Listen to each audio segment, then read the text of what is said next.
વરસાદની રેતી, પવનની લહેર અને આ તારલા ભરેલી રાતોમાં ક્યારેક શબ્દો પણ રોકાઈ જાય છે, કારણ કે આ ધરતી પોતે જ એક કવિતા છે. આ વખતે હું છું રણતારા સ્ટેમાં. અહીં તમને મળશે કચ્છી ભૂંગા અને ટેન્ટ સાથે જમવાનું અને કલ્ચર પ્રોગ્રામ તો ખરું જ.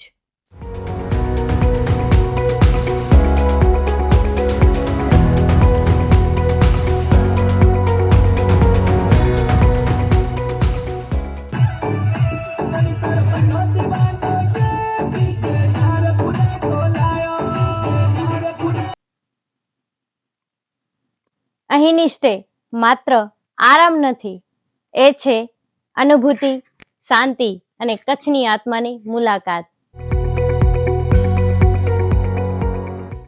તો રાહ કોની જુઓ છો? તમે પણ આવો રણતારા સ્ટેમાં અને તમારી યાદોના ચિત્ર દોરી જાઓ. Book your stay in રણતારા.